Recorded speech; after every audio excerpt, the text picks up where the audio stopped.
गोविंदराज ने ही रणथंभौर में चौहान साम्राज्य की नींव रखी थी। इसने रखी थी गोविंदराज ने।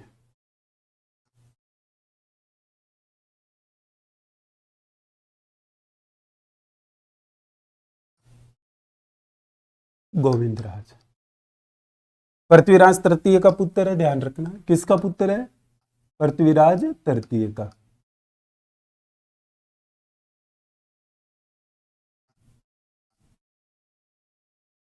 जब चाचा हरिराज ने इससे राजपाट ले लिया अजमेर का, तो यह रणथंभौर आता है और 1194 में रणथंभौर में चौहान साम्राज्य की नींव रखता है। अनिता जी गुड मॉर्निंग।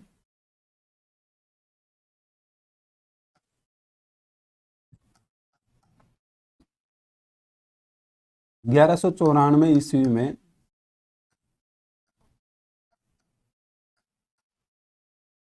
चौहान साम्राज्य की नींव रखी।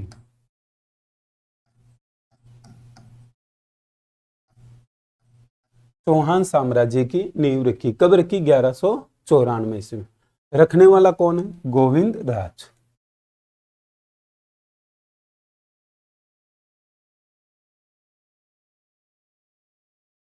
गोविंदराज जो पृथ्वीराज तृतीय का पुत्र है, जिससे उसी के चाचा हरिराज ने अजमेर छीन लिया। अजमेर छीनने के बाद में वो रणथंभौर आता है और रणथंभौर में चौहान साम्राज्य की नींव रखता है 1194 ईस्वी में। कब रखता है? 1194 ईस्वी में रणथंभौर में चौहान साम्राज्य की नींव रखता है। रखने वाला कौन है? गोविंदराज। अगर हम बात करें अजमेर चौहानों की, तो अजमेर के चौहानों की नींव रखने वाला कौन था? अजमेर में चौहानों की नींव रखने वाला कौन था?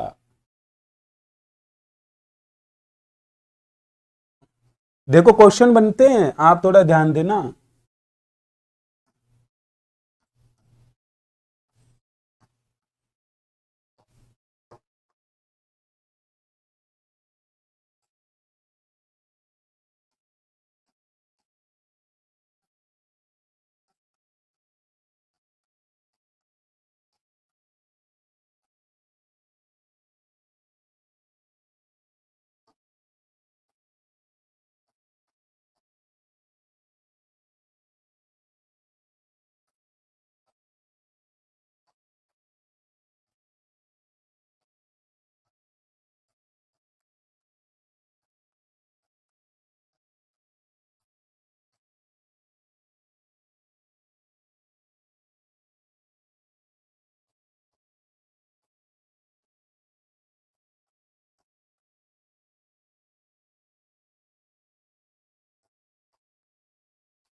अजमेर अजमेर बसाने वाला कौन था? वासुदेव चौहान। सॉरी, अजमेर बसाने वाला कौन था? अजयराज। कौन था? अजयराज। यहां अजमेर ध्यान देना, यहां सांबर या फिर शाकंभरी, यहां रणथंभौर। अजमेर बसाने वाला कौन था? अजयराज। कौन था? अजयराज।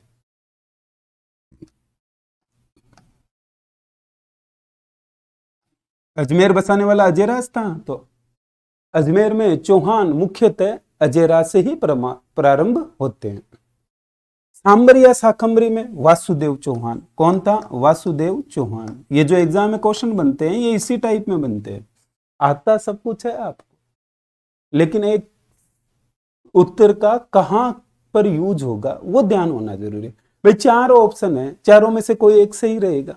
एक नन ऑफ दी नोट आता है आजकल 5, लेकिन 4 ऑप्शन है, चारों में से कोई ना कोई तो एक सही है। उस 4 में से किसी एक की सही की पहचान कैसे करनी है वो ध्यान रखना। रणथंभौर में गोविंदराज। रणथंभौर में कौन है? गोविंदराज।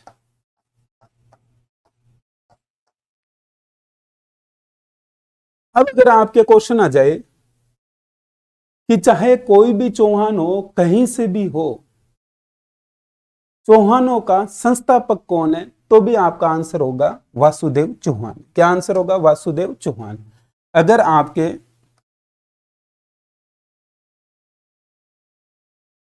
वासुदेव चौहान डायरेक्टली आए कि चौहानों का संस्थापक कौन था, क्या है? चौहानों का संस्थापक कौन था? तो आपका राइट आंसर क्या होगा? वासुदेव चौहान। ये थोड़ा ध्यान रखना है आप सभी को। अजमेर बसाया गया था अजय राज के द्वारा। किसके द्वारा? अजय राज के द्वारा।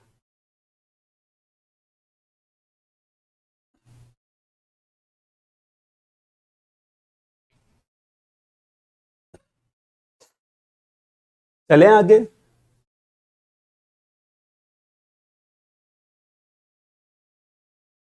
गोविंदराज के बाद में वीर नारायण। कौन है? वीर नारायण।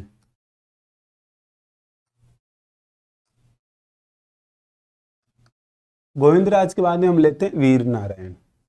वैसे वीर नारायण से पहले भी दो राजा और हैं। एक है वल्हन, एक है प्रहलन। वल्हन और प्रहलन। आपको ये केवल ध्यान रखना है कि वल्हन भी है और प्रहलन भी है। कौन कौन है? वल्हन और प्रहलन। इन दोनों का भी आपको ध्यान रखना है। ये वीर नारायण से पहले थे, केवल नाम ही है। जैसे चौहान के अर्णोराज के आगे के क्रम में व्यवस्थित क्रम पूछा जाता है, हो सकता हो यहां पर भी पूछ लिया जाए। अगर यहां क्वेश्चन बने तो आपको थोड़ा ध्यान रखना है। अब हम बात करते हैं वीर नारायण की। किसकी बात करते हैं? वीर नारायण। वीर नारायण जब रणथंबोर का राजा था उस समय दिल्ली में राजा हुआ करता था इल्तुतमिश। कौन? इल्तुतमिश। ये वह इल्तुतमिश है जो राजपुताने पर, राजस्थान पर बार बार आक्रमण कर रहा था।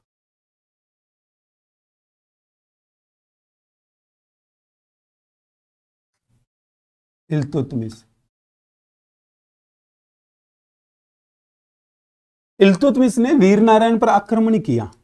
इल्तुतमिश ने वीर नारायण पर आक्रमण किया, लेकिन असफल रहा। लेकिन असफल रहा।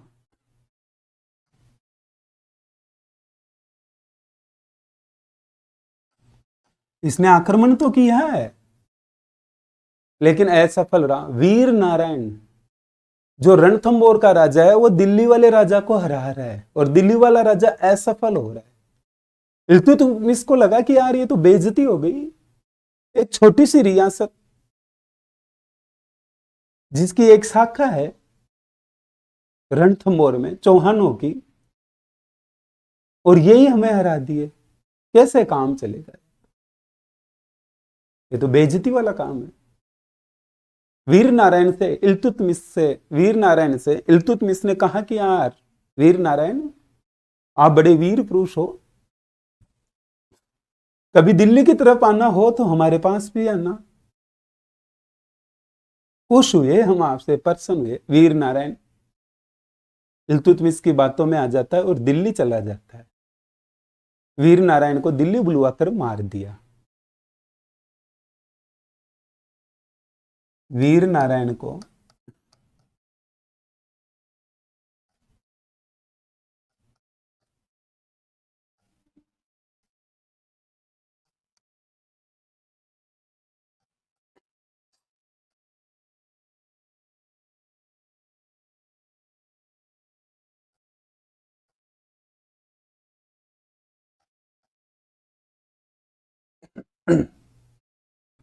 किसे मौत के घाट उतार दिया? वीर नारायण को। वीर नारायण के साथ धोखा हो गया। वीर नारायण बेचारा दिल्ली चला गया और वीर नारायण को मार दिया। यहीं से चला हुआ है आपके, बुलाती है मगर जाने का नहीं, बुलाता है मगर जाने का नहीं।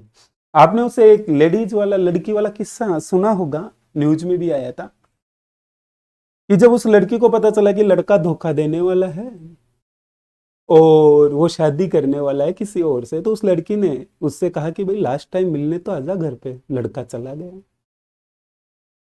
कुछ दिनों बाद में लड़की थाने में जाती है और कहती है कि देखो मैंने एक व्यक्ति को मार दिया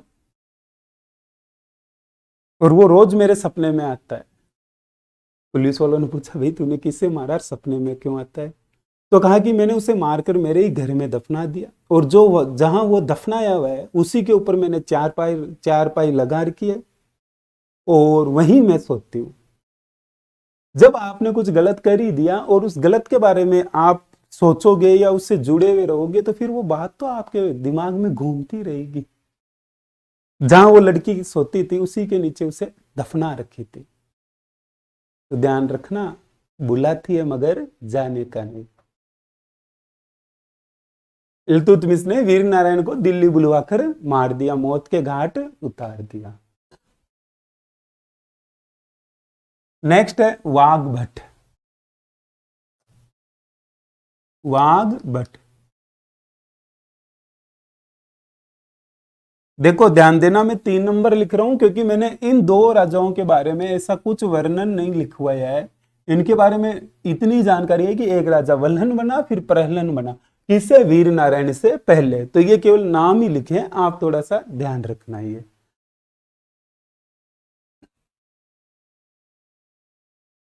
वाघ भट्ट कौन है? वाघ भट्ट। ये जो वाघ भट्ट है, इसके समय दिल्ली का राजा था नासिरुद्दीन। कौन था? नासिरुद्दीन।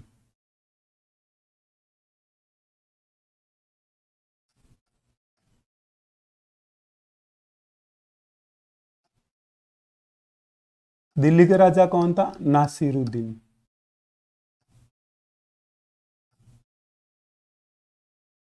नासिरुद्दीन ने आक्रमण किया। भाई नासिरुद्दीन है तो नासिरुद्दीन को लगा क्यों न रणथंबोर से इल्तुतमिश वाला बदला लिया जाए। इल्तुतमिश युद्ध हारा था, लेकिन उसने धोखे से मार दिया था वीर नारायण को। मैं डायरेक्ट रणथंबोर पर अधिकार करूंगा, आक्रमण करूंगा, अधिकार करूंगा। नासिरुद्दीन ने आक्रमण किया लेकिन असफल रहा।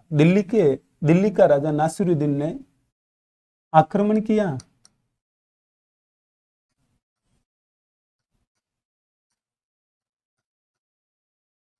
लेकिन असफल रहा।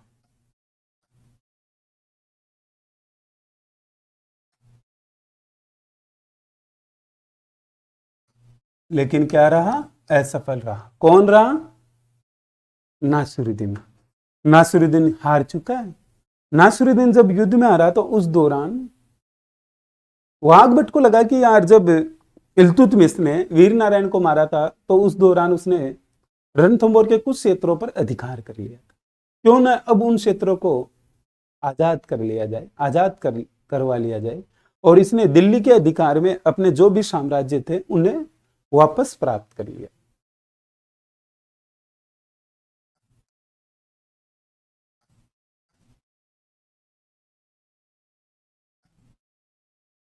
दिल्ली के अधिकार में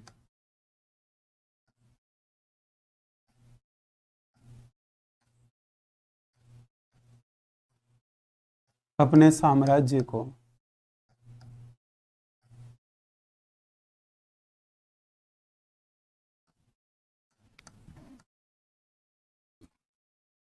उन्हें प्राप्त किया,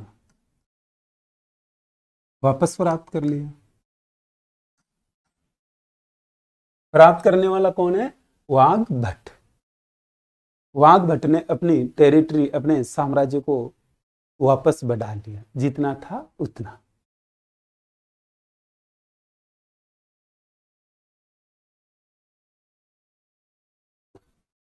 नेक्स्ट है जेतर सिंह। नेक्स्ट कौन है? जेतर सिंह।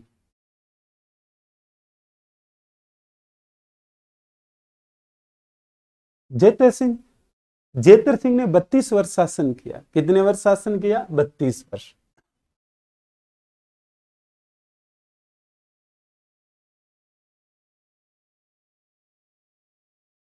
जेतर सिंह ने 32 वर्ष शासन किया। जेतर सिंह ने 32 वर्ष शासन किया। इसने अपने जीवन काल में ही पुत्र हमीर को राजा बनाया। इसका पुत्र था हमीर, उसे क्या बनाया? राजा बनाया। किसने बनाया? जेतर सिंह ने। जेतर सिंह ने अपने जीवन काल में ही अपने पुत्र हमीर को राजा बना दिया। अशोक कुमार जी नमस्ते। अब हम एक बार पीछे का वापस रिवीजन कर लेते हैं, फिर हमीर पढ़ेंगे।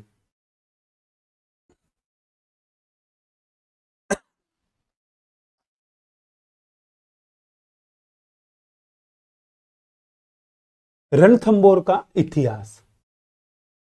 रणथंबोर में चौहान वंश की नींव रखने वाला था गोविंदराज चौहान, जिसने 1194 ईस्वी में, कब 1194 ईस्वी में चौहान साम्राज्य की नींव रखी।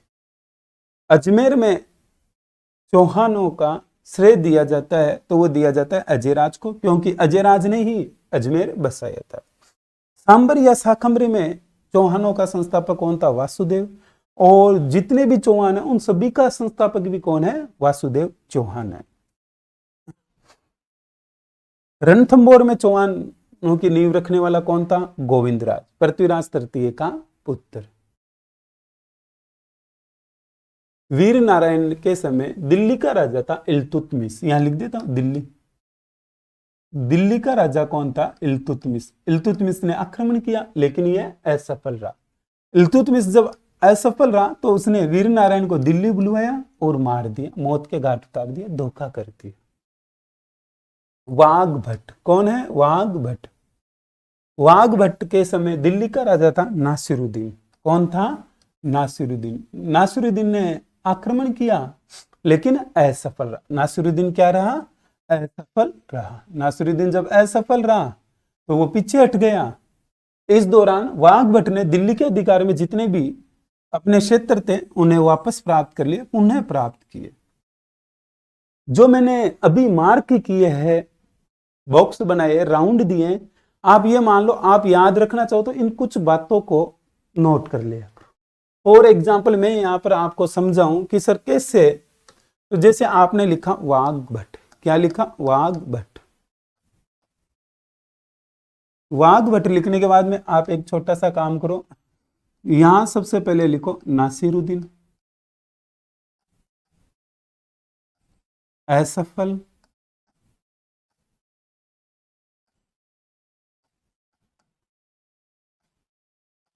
साम्राज्य पुनः प्राप्त, कंप्लीट वाघ भट्ट।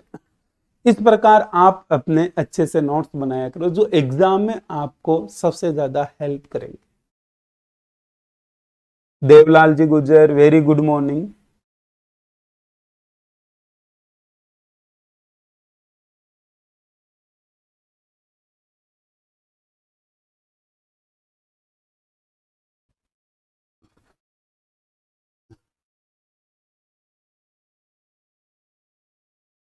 फिर हमने पढ़ा जेतर सिंह। जेतर सिंह में कुछ नहीं है भाई, 32 वर्ष इसने शासन किया और अपने पुत्र हमीर को राजपाट सौंप दिया अपने ही जीवन का।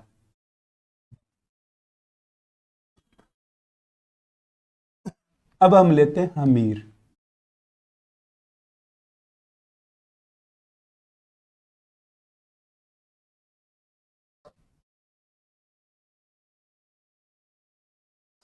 पिता कौन थे? जेतर सिंह। पिता थे जेतर सिंह। माता हीरा देवी। माता कौन थी? हीरा देवी। माता थी हीरा देवी। पत्नी कौन थी? रंग देवी। पत्नी रंगदे थी। दे या देवी एक ही है। जैसे आपने दीदी को दी बना दिया वैसे ही देवी को क्या बनाया हुआ है? दे बनाया हुआ है, और कुछ खास नहीं है। हमीर जिसके पिता जेतर सिंह है, माता हीरा देवी है और पत्नी रंग देवी है, पुत्री है एक देवल दे। पुत्री कौन है? देवल दे। पुत्री है देवल दे। हमीर जिसके पिता का नाम जेतर सिंह है, माता का नाम हीरा देवी है, पत्नी का नाम रंगदे या रंग देवी है और पुत्री का नाम देवल दे। अमीर जब गद्दी पर बैठता है तो अमीर दिग्विजय की नीति अपनाता है। दिग्विजय की नीति का मतलब है आसपास के जो भी क्षेत्र है उन पर विजय प्राप्त करना, चारों तरफ विजय प्राप्त करना।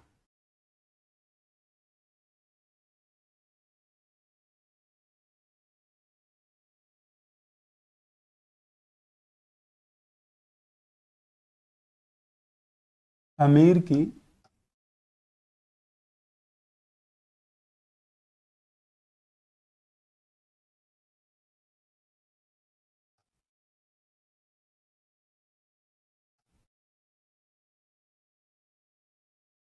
दिग्विजय की नीति।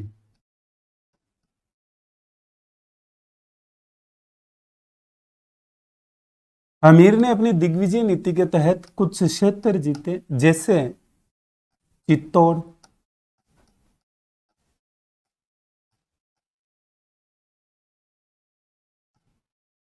धार, धार कहाँ है, मालवा में।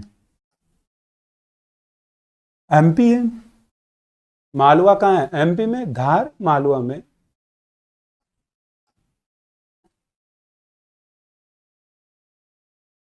आबू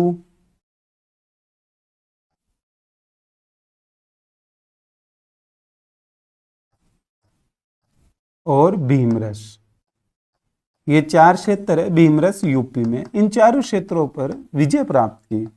विजय प्राप्त करने वाला कौन है, अमीर।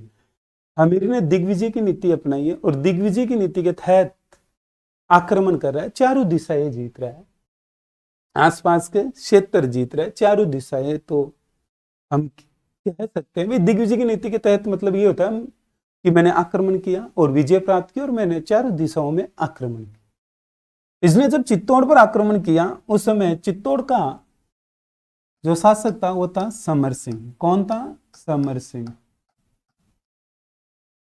जब इसने धार मालवा पर आक्रमण किया उस समय यहां था भोज। धार या मालवा के किस व्यक्ति को हराया, भोज को हराया। आबू, आबू में इसने प्रताप को हराया। आबू में किसे हराया, प्रताप को। आबू में प्रताप को हराया। और भीमरस में यूपी में अर्जुन को हराया। किसे हराया, अर्जुन को। याद करना बहुत इजी है, इतना टफ नहीं है, आप बात को समझना। चित्तौड़ में समर सिंह को हरा रहा है। चित्तौड़ में किसे हरा रहा है, समर सिंह को। चित्तौड़ में समर सिंह को हरा रहा है, धार मालवा में भोज को हरा रहा है, फिर आबू में प्रताप को हरा रहा है और भीमरस यूपी में अर्जुन को हरा रहा है। भीम और अर्जुन, नाम याद रख लेना, भीम और अर्जुन। यहां से क्वेश्चन ये बनता है कि अमीर ने अपनी दिग्विजय नीति के तहत कौन कौन से क्षेत्र जीते थे। तो कौन कौन से क्षेत्र जीते थे, चित्तौड़, धार, आबू, भीमरस। चित्तौड़, धार, आबू और भीमरस। आपको थोड़ा सा क्वेश्चन की दृष्टि से यह भी ध्यान रखना है कि व्यवस्थित क्रम जरूरी नहीं, यहाँ कोई व्यवस्थित क्रम नहीं है, लेकिन आपको यह ध्यान रखना है कि अगर व्यवस्थित क्रम में पूछा जा सकता है तो कैसे पूछा जा सकता है। वो ये पूछा जा सकता है कि उसने चित्तौड़ के समर सिंह को हराया या धार के भोज को हराया, आबू के, ये चारों देखकर आपको ये कह सकता है निम्न का सही मिलान कीजिए। अमीर की दिग्विजय नीति का सही मिलान कीजिए। सामने एक दूसरे को क्रॉस रख दिया जाए, फिर आपको कहा जाए कि इनका सही मिलान कीजिए। अमीर है जिसके पिता जेतर सिंह है, माता हीरा देवी है, पत्नी रंगदे, पुत्री देवलदे है। अमीर की दिग्विजय नीति चित्तौड़ समर सिंह से जीता, धार के राजा भोज को हराया, आबू के प्रताप को हराया, भीमरस अर्जुन को हराया। अब हम नेक्स्ट बात करते हैं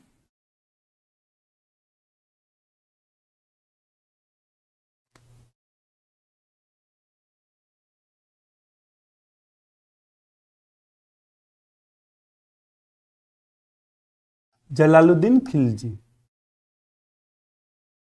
जलालुद्दीन खिलजी ने आक्रमण कर दिया रणथंबोर पर।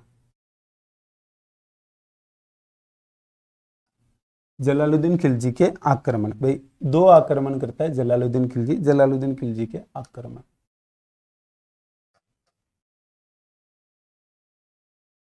सबसे पहले हम कारण देखते हैं, आखिर ऐसा क्या कारण रहा कि जलालुद्दीन खिलजी ने आक्रमण किया।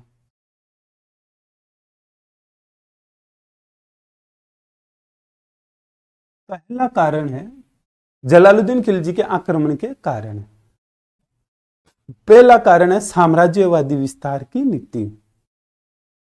कोई भी दिल्ली वाला राजा अगर राजपुताने में कहीं भी आक्रमण करे तो आपको ध्यान रखना, पहला कारण है साम्राज्यवादी नीति।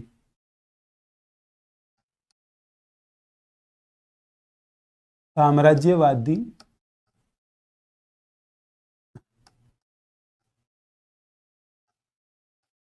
विस्तार की नीति, पहला कारण तो ये सभी में मिलेगा, साम्राज्यवादी विस्तार की नीति।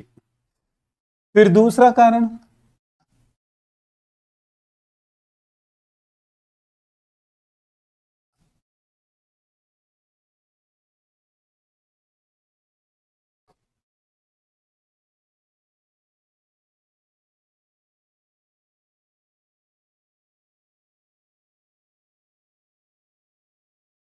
रणथंबोर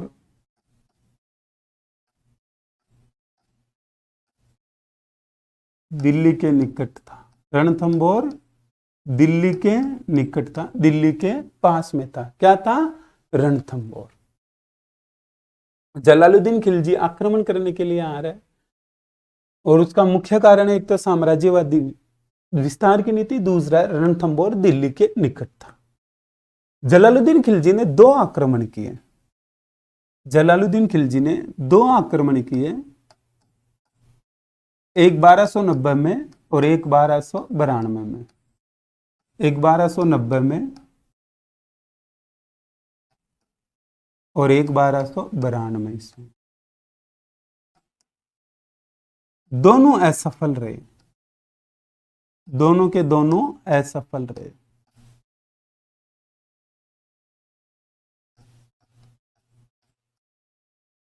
रणथंबोर दुर्ग पर कोई भी आक्रमण करने के लिए आता है तो उसे रणथंबोर पहुंचने से पहले जाइन दुर्ग से गुजरना होता है। कौन से दुर्ग से? जाइन दुर्ग से। जाइन दुर्ग पर रणथंबोर का ही अधिकार था। जब जलालुद्दीन खिलजी आक्रमण करने के लिए आया उस समय रणथंबोर का जाइन दुर्ग पर अधिकार था और जाइन दुर्ग में एक सेनापति था, गुरुदास सैनी। कौन था? गुरुदास सैनी।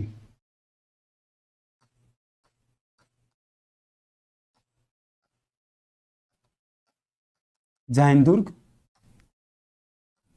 दुर्ग में गुरुदास सेनापति था। तो ये जो गुरुदास सैनी है ये जलालुद्दीन खिलजी से युद्ध करता है और जलालुद्दीन खिलजी से युद्ध करते हुए मारा जाता है। कौन मारा जाता है? गुरुदास सैनी। जो गुरुदास सैनी है ये जाइन दुर्ग का सेनापति है।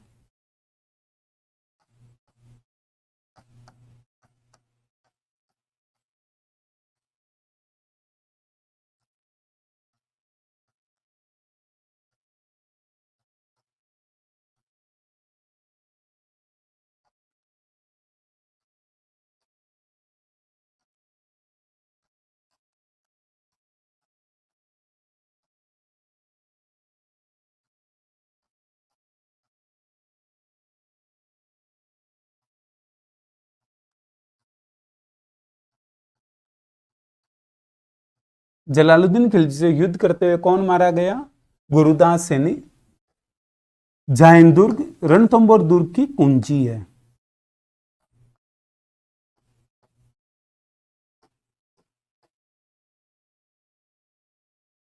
रणथंबोर दुर्ग की कुंजी।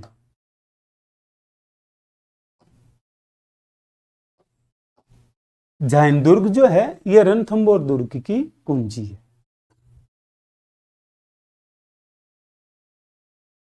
अब जो जलालुद्दीन खिलजी आक्रमण करने के लिए आया हुआ है 1292 ईस्वी में, इसे लगा कि यार विजय प्राप्त नहीं होगी।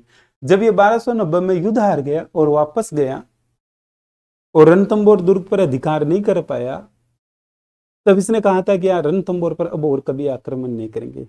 लेकिन बाद में से 1292 में लगा कि यार आक्रमण किया जाए, आक्रमण किया जाए। और इस दौरान ये वापस आक्रमण करता है। जब वापस आक्रमण के लिए आ रहा था तब इससे कहा गया कि भाई आप वापस आक्रमण करते रहे हो, क्या आप पहले की तरह घेरा उठाकर वापस तो नहीं आओगे?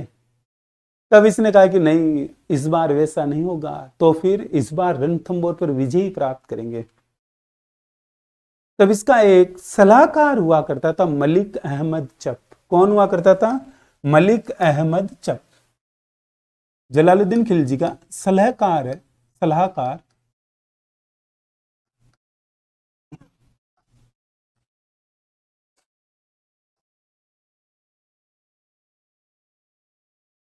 मलिक अहमद चप। कौन है? मलिक अहमद चप।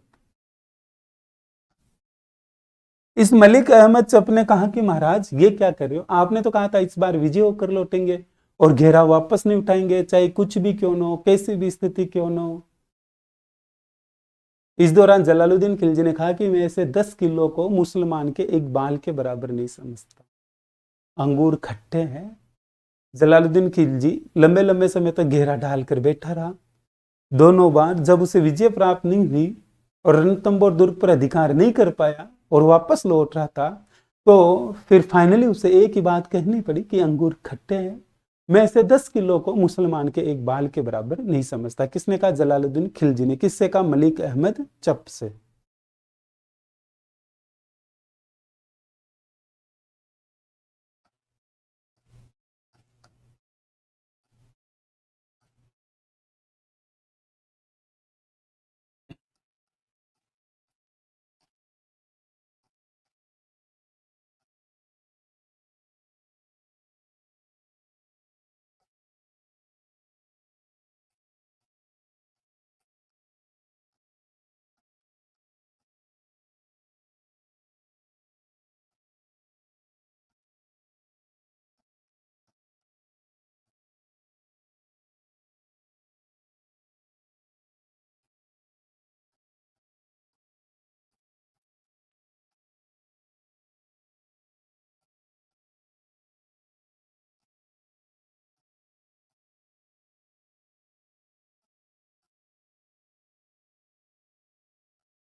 ये लो है।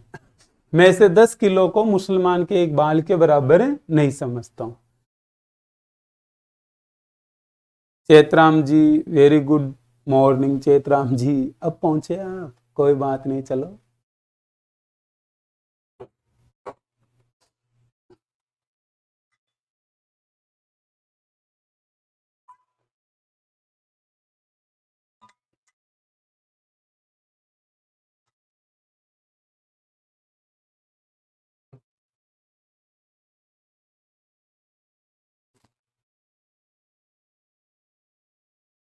चेतराम जी सर शानदार पढ़ा रहे हो। अरे थैंक यू मेरे चेतू, मेरे दोस्त। जलालुद्दीन खिलजी ने आक्रमण किया। आक्रमण का क्या कारण है? साम्राज्यवादी विस्तार की नीति। रणथंभौर दिल्ली के निकट था। दो प्रमुख आक्रमण थे, एक 1290 में, एक 1292 में। दोनों आक्रमण असफल रहे, लेकिन जो झाइनदुर्ग है उसका गुरुदास सैनी जलालुद्दीन खिलजी से युद्ध करते हुए मारा गया। झाइनदुर्ग को रणथंभौर दुर्ग की कुंजी कहा जाता है। सलाहकार है मलिक अहमद चप। जलालुद्दीन खिलजी ने जब घेरा उठाने के लिए कहा, तब मलिक अहमद चप ने कहा कि महाराज आपने तो कहा था कि इस बार झंडे गाड़ देंगे, और आप जब घेरा उठा रहे हो तो मुझे ऐसे लग रहा है झंडे अपने गड़ गए हैं। बोला बात तो झंडे गाड़ने की थी, लेकिन ये जो ऊपर से पत्थर बरसाते हैं ना दुर्ग से, इससे मेरे सैनिक मारे जा रहे, और मैं ऐसे 10 किलो को मुसलमान के एक बाल के बराबर नहीं समझता हूं। यह बात कहकर जलालुद्दीन खिलजी ने घेरा उठा लिया।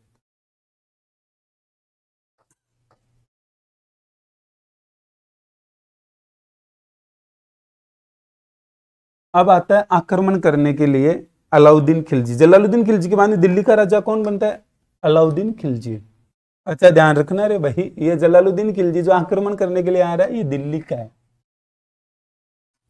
दिल्ली वाले ही आक्रमण कर रहे हैं रणथंभौर। पहले पहले इल्तुतमिश ने किया, फिर नासिरुद्दीन ने किया, अब जलालुद्दीन कर रहा है, फिर अलाउद्दीन खिलजी आ रहा है। ये थोड़ा ध्यान रखना आप, ठीक है ना? यही आ रहे बार बार आक्रमण करने के लिए दिल्ली वाले।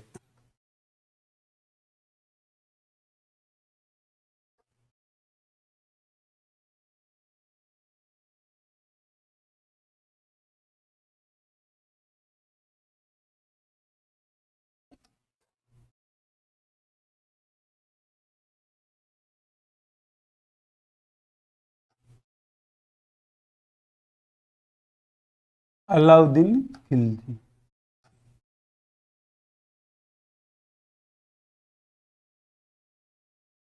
अलाउद्दीन खिलजी के आक्रमण, भाई अलाउद्दीन खिलजी ने 2 बार आक्रमण किया, ध्यान रखना भाई, कितनी बार? 2 बार। अलाउद्दीन खिलजी के 2 आक्रमण है, एक 1299, एक 1301। पहला कब है? 1299 ईस्वी में। दूसरा 1301 ईस्वी में। 1299 वाला जो है, इस दौरान हिंदूवाट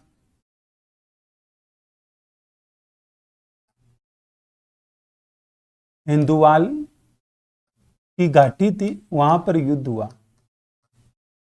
दूसरा वाला जो युद्ध था, ये फाइनली रणथंबोर में हुआ। कहां पर हुआ? रणथंबोर। ये रणथंबोर हो रहा है। अब देखो, ध्यान देना दोस्तों,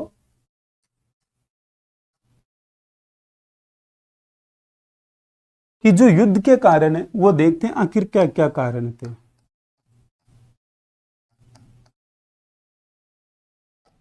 पहला कारण जिसके बारे में मैंने आपसे जिक्र किया था कि आप कोई भी अटैक पढ़ लो, दिल्ली का अटैक, तो उसमें मुख्य कारण एक रहेगा, साम्राज्यवादी विस्तार की नीति।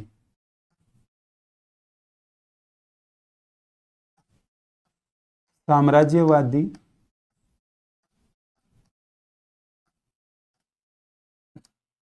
विस्तार की नीति। दूसरा एक मुख्य कारण था जलालुद्दीन खिलजी का असफल रहना।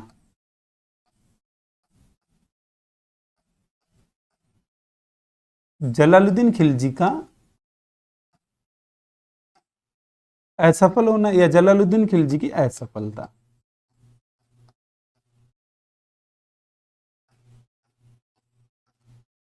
अलाउद्दीन खिलजी जब दिल्ली का राजा बनता है, सुल्तान बनता है, तो वो दरबार में कह रहा था कि ऐसी कोई टेरिटरी नहीं है जिस पर हम अधिकार नहीं कर पाए।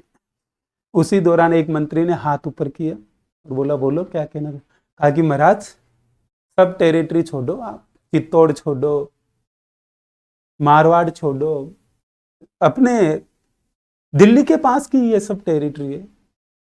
और एक रणथंबोर है जिस पर बार बार दिल्ली के राजाओं ने आक्रमण किया, चाहे उन राजाओं ने राजपूताना को छोड़कर कहीं भी विजय प्राप्त की होगी। अलाउद्दीन खिलजी ने बोला, वापस बोलना क्या कहा कि हाँ महाराज, चाहे उन्होंने भारत में कहीं भी विजय प्राप्त की होगी, लेकिन राजपूताना में विजय प्राप्त नहीं कर पाए। इल्तुतमिश जो रणथंबोर पर आक्रमण कर रहा है, वीर नारायण के समय असफल रह रहा है। अगले राजा को दिल्ली बुलवाकर धोखे से मारा था। अलाउद्दीन खिलजी ने बोला, मारा तो सही ना। अरे बोला, क्या मारा? धोखे से मारा, और मालिक दिल्ली बुलवा कर मारा। फिर वाघभट राजा बना तो नासिरुद्दीन ने आक्रमण किया, वो भी असफल रहा। और नासिरुद्दीन की तो क्या भयंकर बेइज्जती हुई, दौड़ा दौड़ा कर मारा नासिरुद्दीन की सेना को। और यहां तक कि वाघभट ने अपने साम्राज्य के जो स्थान थे, क्षेत्र थे, जिन पर इल्तुतमिश ने अधिकार कर लिया था, उन्हें भी वापस प्राप्त कर लिया था। कि यार ये तो गलत है, तू कहना क्या चाहता है? कहा कि महाराज, बड़ाई बाद में कर लेना, स्वयं की तारीफ बाद में कर लेना, उससे पहले यह जरूरी है कि आप स्वयं रणथंबोर पर आक्रमण करो और रणथंबोर पर विजय प्राप्त करो, फिर यह बात कहना कि ऐसी कोई टेरिटरी नहीं है जिस पर अपना अधिकार नहीं हो। अलाउद्दीन खिलजी का इग्गो जग गया, बोला ऐसी बात है तो मैं क्यों न सबसे पहले रणथंबोर पर ही आक्रमण करूंगा। अलाउद्दीन खिलजी का सबसे पहला आक्रमण है राजपुताने में, राजस्थान में, तो वो कहां पर है? रणथंबोर पर।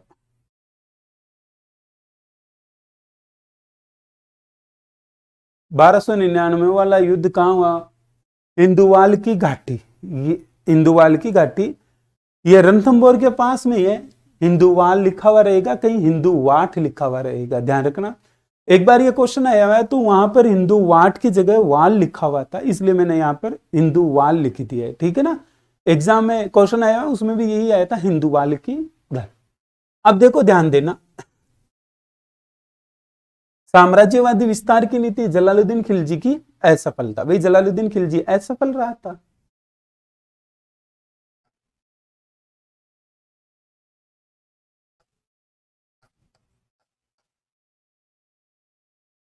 रणथंबोर दुर्ग का बढ़ता प्रभाव। रणथंबोर दुर्ग का बढ़ता प्रभाव। रणथंबोर जो दुर्ग है उसका प्रभाव बढ़ रहा था। फिर एक कारण और है, अलाउद्दीन खिलजी के विद्रोही थे, उन्हें शरण दी।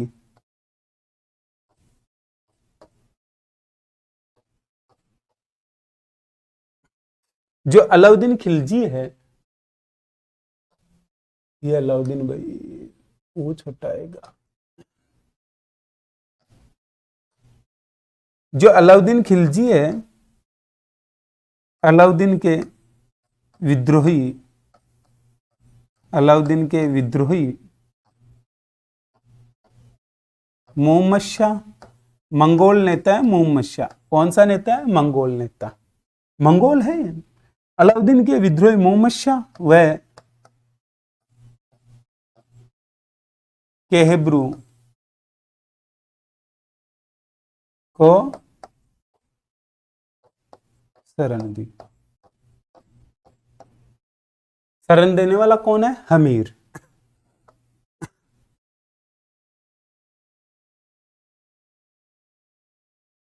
चंद्रशेखर है, जिनकी पुस्तक है हमीर हट। कौन सी पुस्तक है? हमीर हट। इस हमीर हट के आधार पर जो मंगोल नेता है केहब्रू, कौन है मंगोल नेता? केहब्रू, सॉरी मोहम्मद शाह। मंगोल नेता दो है, केहब्रू और मोहम्मद शाह। मोहम्मद शाह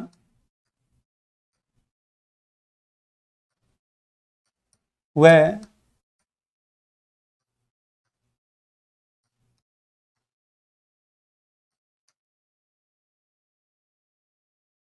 अलाउद्दीन की बेगम, मराठा बेगम थी एक चिमन्ना, चिमन्ना, आपस में प्रेम करते थे।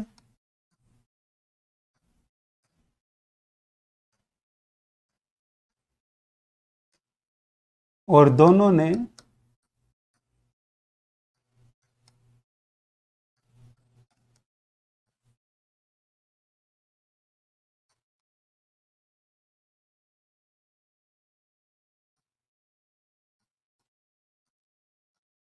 खिलजी को मारना चाहा।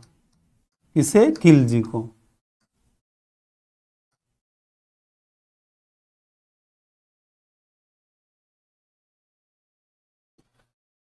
चंद्रशेखर की पुस्तक है हमीरठ। इसमें चंद्रशेखर कहते हैं कि अलाउद्दीन खिलजी की एक रानी थी, बेगम थी चिमन्ना, जो मराठा बेगम थी। इसे मंगोल नेता मोहम्मद शाह से प्रेम हो जाता है और मंगोल नेता मोहम्मद शाह को भी चिमन्ना से प्रेम हो जाता है। दोनों के व्हाट्सएप चैटिंग शुरू हुई। थोड़े दिनों में स्टोरी लगने लगी।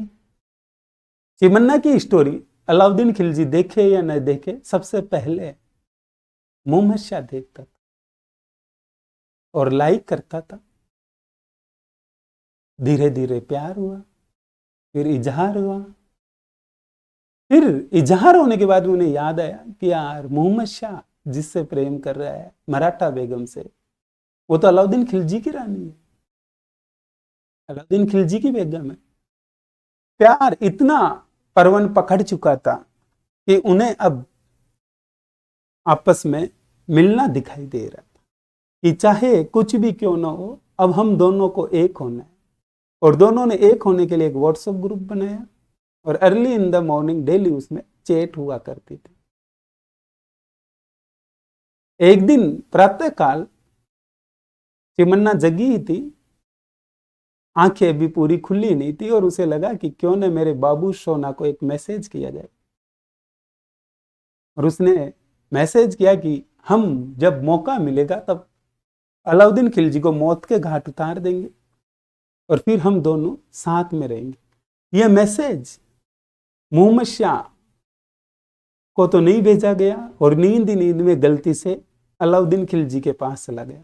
ऊपरी ऊपर नाम अलाउद्दीन खिलजी का आएगा, अगर व्हाट्सएप में आप अल्फाबेट टाइप करोगे तो सबसे जैसे ही चैट दोनों से हुई थी रात्रि के समय, और जैसे अलाउद्दीन खिलजी को मैसेज मिला अलाउद्दीन खिलजी युद्ध अभियान पर गया, और उसने पढ़ा, बोला ये क्या, मुझे मारने की प्लानिंग, वेरी गुड, मुझे मारेंगे, इतनी हिम्मत।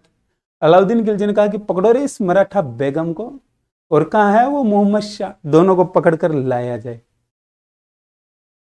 मोहम्मद शाह को जब पता चला कि मैसेज गलत जगह फॉरवर्ड हो चुका है, मोहम्मद शाह यहां से भगा और हमीर के पास चला गया।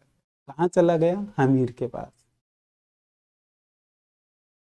कुछ कहते हैं कि नहीं ऐसा, ये तो हमें जानकारी कौन देते हैं, हमीर हट में चंद्रशेखर।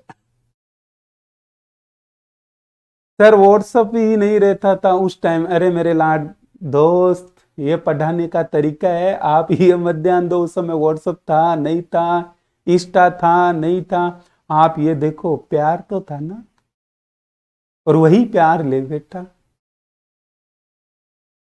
कि सर उस समय व्हाट्सएप नहीं था। क्या बात है देवलाल जी, मजा आ गया है। एक सलमान खान की मूवी है जिसमें राजा का रोल करता है सलमान खान, एक टाइम पीरियड दिखाया है बहुत पुराना, और सलमान खान उसमें टैबलेट चला रहा है, उसकी बहन है उससे संपत्ति मांग रही है, उसका भाई भी उससे संपत्ति प्राप्त करना चाहता है। मैं नाम भूल गया अभी, थोड़ा सा नाम मुंह पर आया ही था, एक मूवी थी। चलो आगे बढ़ते हैं। तो चंद्रशेखर हमीरहट में ये बात कहते हैं। वहीं दूसरी तरफ इतिहासकार कहते हैं कि ये प्रेम वाला तो सही है, लेकिन जो मोहम्मद शाह है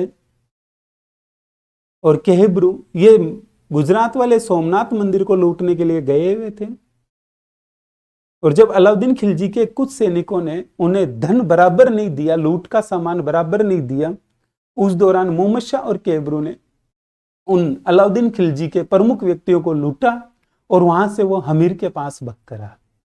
और हमीर के पास जब आए तो हमीर से उन्होंने कहा कि आप ये जो हमें शरण दे सकते हो, अगर आप हमें शरण दो तो एक बात का ध्यान रखना कि हमें अलाउद्दीन खिलजी को सुपुर्द मत कर देना। अमीर ने कहा चाहे प्राण चले जाए, आपको अलाउद्दीन खिलजी को सुपुर्द नहीं किया जाएगा। ये संपूर्ण जानकारी हमें अमीर हट से प्राप्त होती है। प्रेम रतन धन पायो, हाँ सत्य, सही कहा कि सर प्रेम रतन धन पायो, हाँ यही है मूवी। उसमें देखना सलमान खान टेबलेट चलाता है, उस युग में टेबलेट नहीं था। अब हमीर हट की हम बात करें तो हमीर हट में एक बात और है, ये बुक जो है हमीर पर लिखी गई है, लेकिन ये जो हट शब्द है ये हमीर की जिद के कारण है। हमीर को अलाउद्दीन खिलजी पत्र लिखता है कि देख मेरे दो विद्रोही भग कर तेरे पास आए हैं, तू मुझे वो दे दे, अन्यथा मुझे आक्रमण करना पड़ेगा। इस दौरान अभी ने वापस पत्र लिखा कि हिंदू संस्कृति यह कहती है कि शरण में आया हुआ चाहे दुश्मन भी क्यों ना हो उसकी रक्षा करनी चाहिए, और मैं रक्षा करूंगा, चाहे इनकी रक्षा के लिए मुझे अपना सब कुछ ही न्योछावर क्यों न करना पड़े। जब ये पत्र अलाउद्दीन खिलजी पढ़ता है तो वो कहता है ठीक है भाई हमीर, तू भी तैयार हो जा और मैं भी तैयार हूं। अलाउद्दीन खिलजी अपने कुछ प्रमुख व्यक्तियों को आक्रमण के लिए भेजता है, और पहला युद्ध होता है 1299 हिंदुवाल की घाटी का। क्या होता है देखो ध्यान देना, एक आक्रमण हो रहा है 1299 ईस्वी वाला।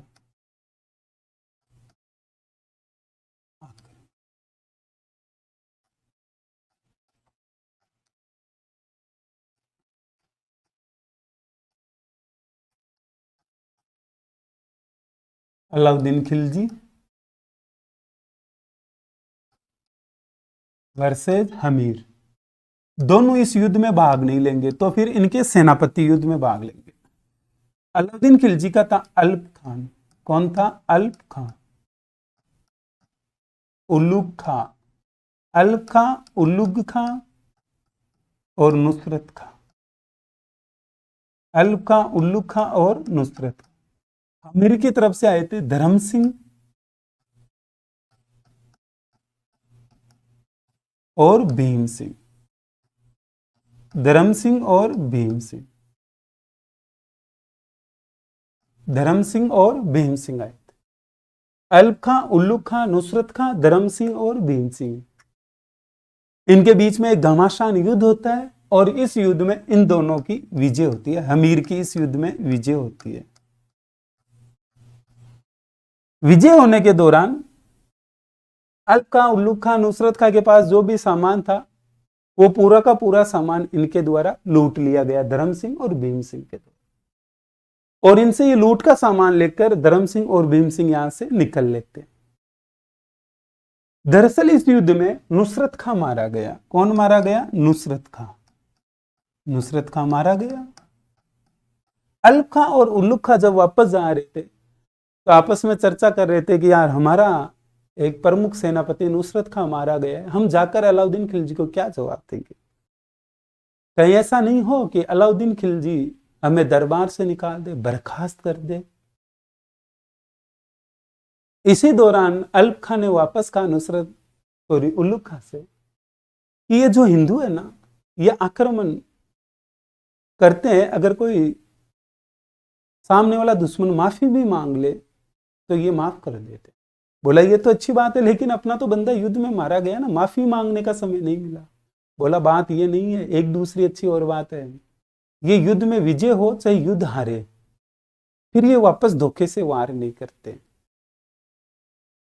अल्प खां ने कहा कहना क्या चाहते हो, समझना क्या चाहते हो, आखिर है क्या, आप सीधी बात करो। उल्लू खां ने अल्प खां से कहा कहीं तू ऐसा तो नहीं कहना चाह रहा कि हम पीछे से वार कर दे? बोला हाँ। धर्म सिंह लूट का सामान लेकर यहां से निकल चुका है और इन्होंने एकदम से पीछे से वार कर दिया और यहां धर्म सिंह भी मारा गया, सॉरी भीम सिंह भी मारा गया। धर्म सिंह जब हमीर के पास दरबार में पहुंचा तो उसने कहा कि महाराज लो लूट का सामान लाया हूं। हमीर खुश हुआ, लेकिन पीछे से कुछ सैनिक आए जो घायल थे और उन्होंने कहा कि महाराज माफी चाहते हैं, भीम सिंह जी नहीं रहे। हमीर ने बोला यार धर्म सिंह ने तो कहा कि भीम सिंह युद्ध जीतता है और मैं लूट का सामान ले आया हूं और भीम सिंह धीरे धीरे आराम से आ रहे। धर्म सिंह को वापस दरबार में उपस्थित किया गया। धर्म सिंह ने कहा कि मैंने अपने धर्म से युद्ध लड़ा था और मैंने अपना धर्म निभाया। बोला नहीं, तूने अपना धर्म नहीं निभाया। अमीर नाराज हो गया और धर्म सिंह को अपने पद से हटा दिया। धर्म सिंह को अपने पद से हटाया। उस दौरान इसी का ही भाई था, धर्म सिंह का भाई था भोजराज। कौन था? भोजराज। उस भोजराज को पद पर बैठाया। थोड़े समय बाद में अमीर को फील होता है कि यार मैंने धर्म सिंह के साथ गलत किया। वो धर्म सिंह को वापस उसका पद देता है, भोजराज को उस पद से हटा देता है। भोजराज नाराज होकर खिलजी के पास चला जाता है और खिलजी को कहता है यार खिलजी तू अटैक कर, क्या कर रहा है? अगर तू खुद उस युद्ध में होता तो तेरी पक्का विजय होती। अब अलाउद्दीन खिलजी आक्रमण के लिए आ रहा है। कौन आ रहा है? अलाउद्दीन खिलजी।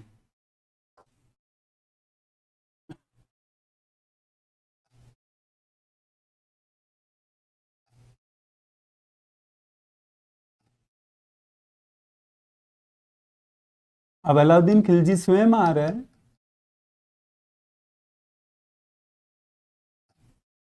साका होता है। क्या होता है? साका। युद्ध किस किस के बीच में होगा भाई? अलाउद्दीन खिलजी,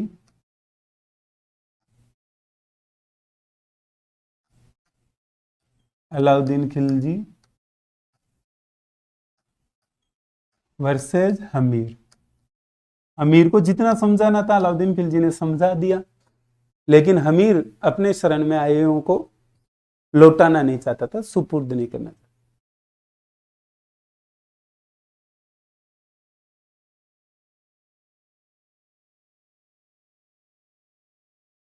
तो यही कहा सतीश जी कि भाई व्हाट्सएप वाली बात तो मजाक की है, समझाने के लिए है, ताकि आप जब व्हाट्सएप चलाओ किसी को मैसेज करो तो आपको ध्यान रहे।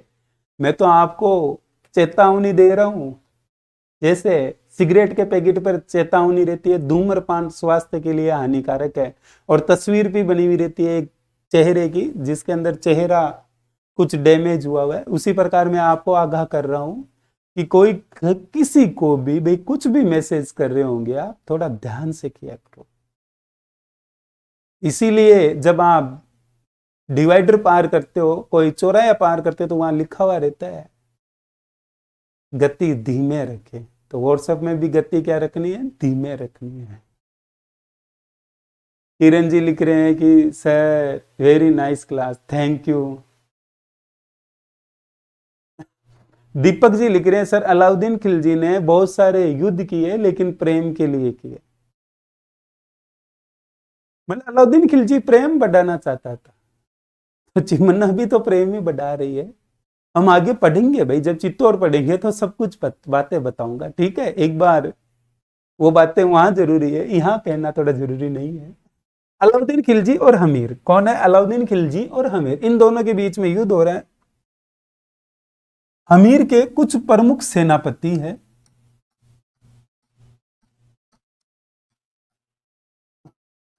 रणमल और रत्तीपाल। रणमल और रत्तीपाल।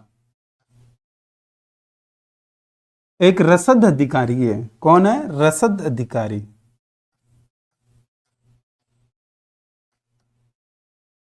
रसद अधिकारी मतलब किचन संभालने वाला।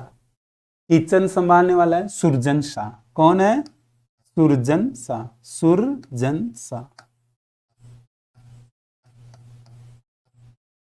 अलाउद्दीन खिलजी अटैक करने के लिए आता है। इस दौरान अलाउद्दीन खिलजी से हमीर के दो प्रमुख व्यक्ति रणमल और रत्तीपाल बात करने के लिए जाते हैं, समझाने के लिए जाते हैं। अलाउद्दीन खिलजी इन दोनों को अपनी तरफ मिला लेता है। रणमल रत्तीपाल को कहता है कि देखो, जब मैं रणथंबोर पर अधिकार कर लूंगा तो रणथंबोर पर अधिकार करने के बाद रणथंबोर मेरा क्या काम का है? मैं तो वापस चला जाऊंगा दिल्ली। मैं आप दोनों को दे दूंगा, आप देख लेना क्या करो। रणमल और रत्तीपाल दोनों अलाउद्दीन खिलजी से मिल गए और उन्होंने अपने साथ सुरजन शाह को भी मिला लिया, जो रसद अधिकारी।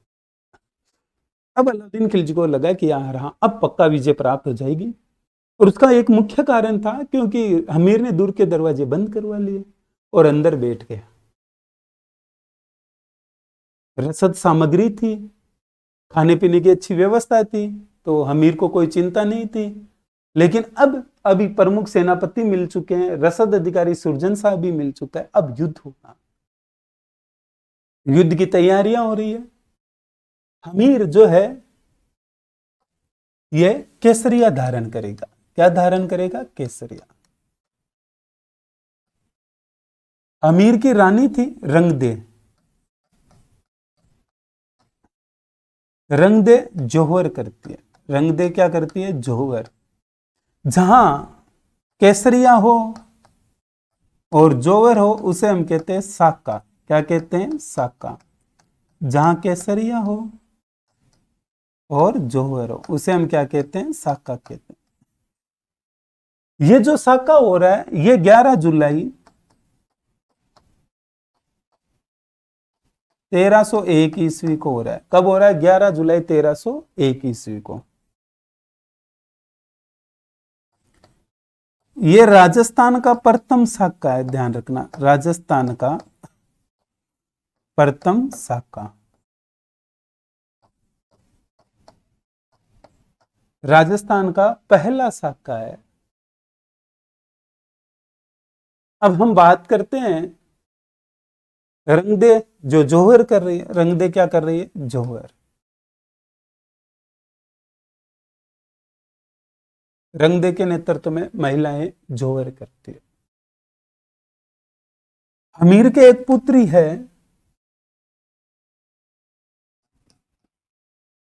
देवलदे। कौन है? देवलदे। इसने पद्म तालाब में आत्महत्या कर ली। पद्म तालाब में आत्महत्या कर ली। आखिर ऐसा क्या कारण रहा कि पुत्री को आत्महत्या करनी पड़ी? जहां एक तरफ केसरिया करने की तैयारी की जा रही है, रंगदेवी भी जौहर करने की तैयारी कर रही है, रंग देवी सज धज कर तैयार हो चुकी है। हाँ, आपने सही सुना। जब जोहर किया जाता था तो जोहर से पहले रानी तैयार होती थी, जितने भी आभूषण होते वो पहनती। फिर वो जोहर करने से पहले अपने साम्राज्य में महलों में चारों तरफ चक्कर लगाती, और जितने भी वहां दासियां महिलाएं खड़ी रहती उन सब में अपने आभूषणों का दान किया करती थी। पूरे जितने भी आभूषण रहते हैं वो सब दान किया करते थे। रंग देवी ये सब एक्टिविटी करके जोहर के पास जाकर खड़ी होगी, तभी किसी ने आकर रंग देवी से कहा कि महाराज केसरिया करने के लिए तैयार नहीं है, या फिर क्या बात है, महाराज जब से महल के अंदर गए तब से बाहर नहीं निकले अभी तक। रंग देवी जैसे ये बात सुनती है उसका रंग उठ जाता है कि आखिर ऐसे कैसे हो सकता है। हमीर ने मेरे से कहा था कि अब हमें साका करना पड़ेगा, आपके नेतृत्व में जोहर होगा और मेरे नेतृत्व में केसरिया किया जाएगा। हम दुर्ग के दरवाजे खोल देंगे और युद्ध करेंगे, क्योंकि हमारे दो प्रमुख सेनापति रणमल और रतिपाल और यहां तक कि रसद अधिकारी सुरजन साहब भी मिल चुका है। रंग देवी ने सोचा कि ऐसा कैसे हो सकता है। थोड़ी देर पहले अमीर ने स्वयं कहा था। रंग देवी महल में पहुंचती है तो देखती है कि अमीर अंदर से महल बंद करके बैठा है। रंग देवी के आग्रह पर अमीर महल खोलता है। अंदर जाती है रंग देवी तो वो पूछती है कि आखिर आपने ये क्या किया, आपने तो कहा था कि केसरिया किया जाएगा, आप जोहर करो साका होगा, और आपने अभी तक केसरिया की तैयारी नहीं की। अमीर जैसे ही पीछे घूमता है, अमीर का चेहरा उदास था, आंखें नम थी। रंगदेवी ये सब कुछ देखकर घबरा जाती कि आखिर हुआ क्या, क्या आप इतने कायर हो कि आपको दुश्मन से डर लग रहा है। अमीर ने कहा कि बात ये नहीं है, मौत से नहीं डरता मैं, और हिंदू हूं मैं, ये बात तो आ ही नहीं सकती। मैंने शरण दी उस समय सोच लिया था कि अगर मेरा पूरा साम्राज्य नौछावर करना पड़े तो कर दूंगा। रंगदेवी ने कहा फिर डर किस बात का, कहा कि डर तो इस बात का है कि अपनी जो पुत्री है देवल दे उसका क्या होगा। अलाउद्दीन खिलजी अगर उसे उठाकर ले गया तो उसके साथ कैसा व्यवहार करेगा। अभी उसकी सगाई भी नहीं की हुई है, न कहीं रिश्ता देखा हुआ है कि उसे वहां भेजते हैं, और चारों तरफ से अलाउद्दीन खिलजी के द्वारा दुर्ग को घेर लिया गया है और इसे दुर्ग से बाहर भी नहीं निकाला जा सकता। जब यह बात रंगदेवी ने सुनी तो रंगदेवी का जो रंग था वो पूरा का पूरा उठ गया। रंगदेवी ने कहा कि यह तो मैंने नहीं सोचा था। अमीर ने कहा कि सोचा तो मैंने नहीं था, लेकिन जैसे ही केसरिया की तैयारी की तब ख्याल आया कि पुत्री का क्या होगा, कहीं उठाकर ले गया तो। ये सब बातें रंगदेवी के पीछे खड़ी देवल दे उनकी पुत्री सुन रही थी। देवल दे ने कहा कि पिता, अगर आपको ऐसा डर है कि आपके बीच में मैं आ रही हूं आपके केसरिया और जौहर में, तो आप एक काम करो, दुश्मन को बाद में मारना, सबसे पहले मुझे मार दो। पिता कहता है कि पुत्री ऐसा मैं नहीं कर सकता। पुत्री हिम्मत देती है पिता को, पिता कोशिश करता है लेकिन अमीर के हाथ से तलवार नहीं चल पा रही। देवल दे अंदर ही अंदर टूट चुकी थी कि आज मेरे कारण मेरे पिता युद्ध नहीं कर पा रहे, इनकी तलवार तक नहीं चल पा रही है, तो फिर युद्ध में क्या होगा। वह देवल दे पद्म तालाब में कूदकर आत्महत्या कर लेती है, जिसे कुछ चंद इतिहासकारों ने जल जौहर कह दिया। जौहर एक ही होता है और वो जौहर है अग्नि जौहर, अग्नि स्नान। जल जौहर नहीं हुआ करता है, अग्नि ही जौहर हुआ करता है। अग्नि जौहर भी करना कोई छोटी बात नहीं है। मेरे दोस्तों, आपने खाना बनाया और तवे पर हाथ चला गया हो, रोटी पर हाथ रखते समय एकदम से तवे पर चला गया हो, तो आप महसूस करना उस हाथ को आप कितनी जल्दी वापस पीछे लेते हो। तो सोचो, महिलाएं अपने आत्मसम्मान के लिए अग्नि जौहर कर लिया करती। जब ये बाह्य आक्रांता भारत में आए तो इनके हिंदू संस्कृति समझ से बाहर थी, और इन्होंने जब महिलाओं के साथ गलत व्यवहार किया गया इनके द्वारा और बच्चियों को उठाकर ले जाने लगे, तो इस दौरान जौहर प्रारंभ हुआ था। पहले जौहर नहीं हुआ करता था। ये जो बाह्य आक्रांता थे, इनका ये मानना था कि चाहे लूट में रुपया मिले, चाहे धन मिले, चाहे स्त्री मिले, चाहे बच्ची मिले, चाहे लड़का मिले, कोई भी मिले, सबको पकड़ कर ले चलो। जो लड़के होते थे उन्हें दास बना लेते, जो लड़कियां होती उन्हें बेच दिया करते थे। इस कारण रंग देवी ने जौहर किया।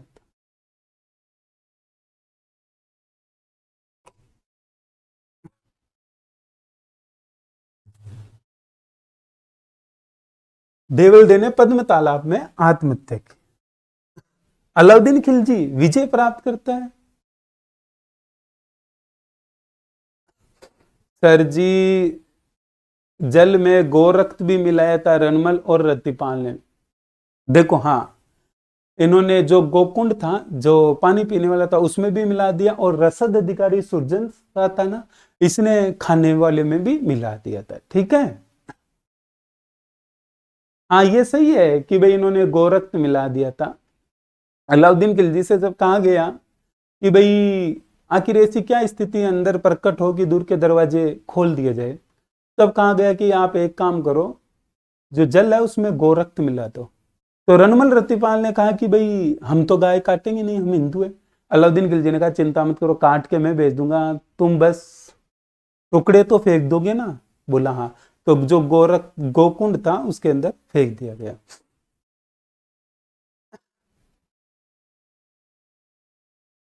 आप कहीं भी चले जाना,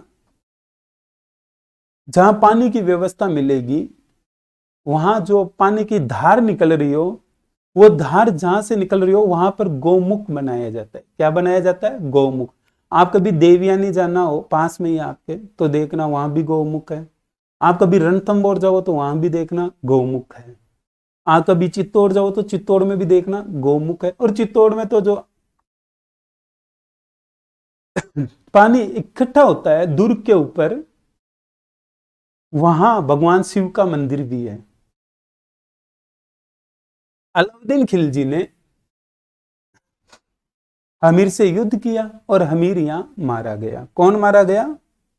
हमीर।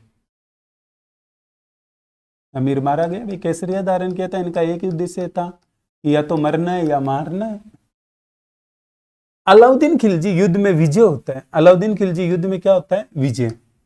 अलाउद्दीन खिलजी युद्ध में विजय होता है और दुर्ग पर अधिकार कर लेता है। अलाउद्दीन खिलजी जब युद्ध में विजय होता है तो वे कहता है कि लाओ रे उन दोनों को, मुहम्मद शाह और केबरू को। किनको लेकर आओ? मुहम्मद शाह और केबरू। मुहम्मद शाह और केबरू को दोनों को इनके सामने उपस्थित किया जाता है और मुहम्मद शाह और केबरू को दोनों को मौत के घाट उतार दिया जाता है। दरअसल मोहम्मद शाह को जब लाया जाता है, मोहम्मद शाह को कहा जाता है कि मोहम्मद शाह मैं तुझे छोड़ने के लिए तैयार हूं, लेकिन तू मुझे एक बात बता दे कि यार तू मेरे से माफी मांग लेता, तूने आखिर हमीर के पास शरण क्यों ली? वो कहता कि महाराज, आप में और हमीर में फर्क है, मैं जानता हूं ये सब। हो सकता हो कि ये रणमल और रतिपाल नहीं जानते हो। मैं आपसे माफी भी मांग लेता तो भी आप मुझे मौत के घाट उतार देते। ये हिंदू था, इसने अपना सब कुछ मेरे लिए नौछावर कर दिया। अलाउद्दीन खिलजी ने कहा तेरी बातें सही है, तेरी बातों में दम है, तू बता तुझे क्या चाहिए। उसने कहा कि एक बार रिहा कर दे, मैं एक झटके में तेरी गर्दन उड़ा दूंगा। अलाउद्दीन खिलजी ने कहा कि बहुत हुआ, मार दो इसे। मोहम्मद शाह को मरवा दिया गया, केबरू को मरवा दिया गया। रणमल रतिपाल दौड़े दौड़े आए और कहा कि महाराज अब रणथंभौर हमारा। बोला हाँ, अब रणथंभौर आपका ही है। अबे मूर्खो, जब तुम दोनों अपने राजा के नहीं हुए, अपने स्वामी के नहीं हुए, तो मेरे कहां से हो गए? अलाउद्दीन खिलजी ने आदेश दिया कि इन्हें भी मौत के घाट उतार दिया जाए। अलाउद्दीन खिलजी के आदेश पर मुहम्मद शाह, केबरू, रणमल और रतिपाल सबको मौत के घाट उतार दिया गया, सबको मार दिया गया।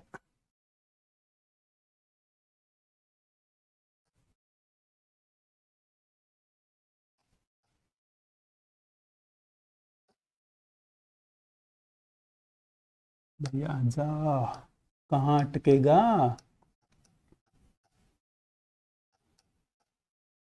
अलाउद्दीन खिलजी ने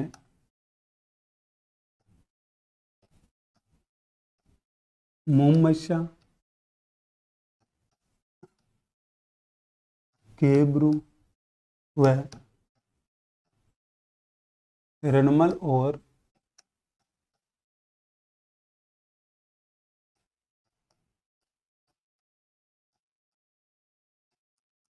रतिपाल को मरवा दिया।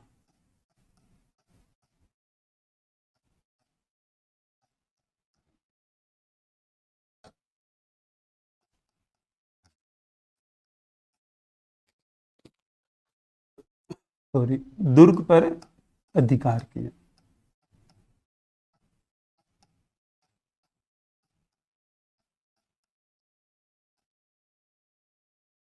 सर पीडीएफ नहीं मिली सर, हिस्ट्री की पीडीएफ तो प्रोवाइड कराओ सर। जो भी इतने टाइम नहीं है कि सबके नोट्स बने। देखो राजकुमारी जी, आप एकदम सही कह रहे हो। मैंने कल आपसे कहा था ना कि सर की थोड़ी तबीयत खराब हो के, थोड़ी कल ज्यादा ही तबीयत डाउन हो गई थी सर की। नहीं, आर बाबा दीपक क्लासेस में ऐसा पॉसिबल नहीं है कि आपको हर चीज समय पर नहीं मिले। मुझे एक्चुअली अनुभव नहीं है कि फाइल कहाँ अपलोड करनी होती है, कैसे करनी होती है। ये सर को अनुभव है या टीम को। कल टीम आई नहीं थी, प्रॉब्लम ये थी कल टीम नहीं आई और सर की तबीयत थोड़ी ज्यादा डाउन हो रही थी, तो कल वो चेकअप करवाने गए। उस कारण डॉक्टर ने कह दिया भाई आपको थोड़ा रेस्ट भी करना है। कल रेस्ट करना भी कंपलसरी कह दिया था सर को। अगर वो 1-2 दिन रेस्ट कर ले तो आगे प्रॉपर मेंटेन कर पाएंगे। आज टीम आएगी, अभी टीम से बात करूंगा, वो फाइल आपको दे देंगे, ठीक है।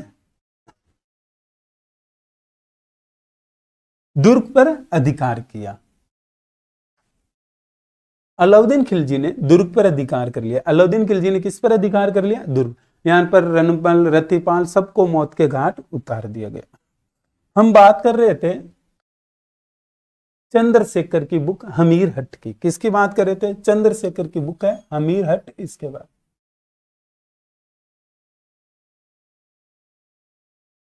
एक की हमीर को लेकर हमीर हट बुक में चंद्रशेखर के द्वारा एक दोहा लिखा गया था।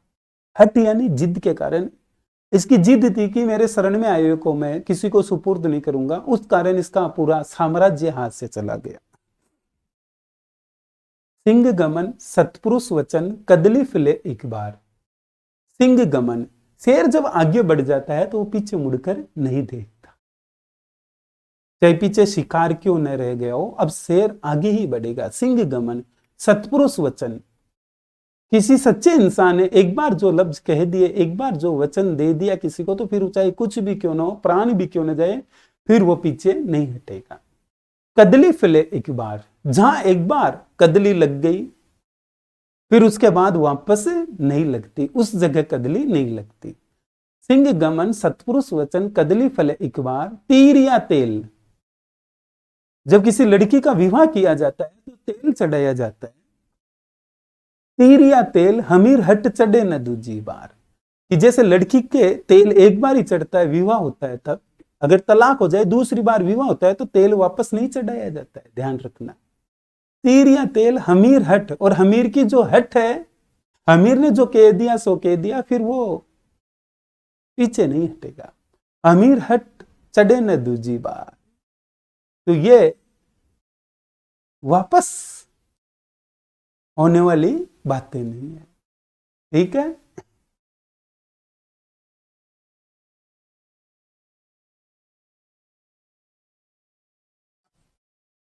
हमीर की रचना है, बुक है श्रृंगार हार। कौन सी है? श्रृंगार हार। श्रृंगार हार है हमीर की रचना। निर्माण की बात करें तो अपने पिता की याद में 32 खंभों की छतरी बनाई थी।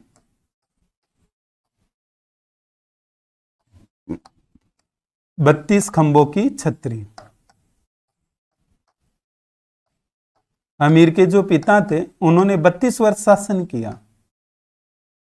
कितने वर्ष शासन किया? 32 वर्ष।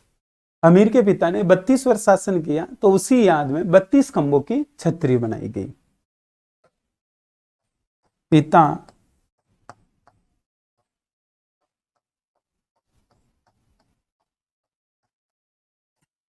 जेतर सिंह की याद में।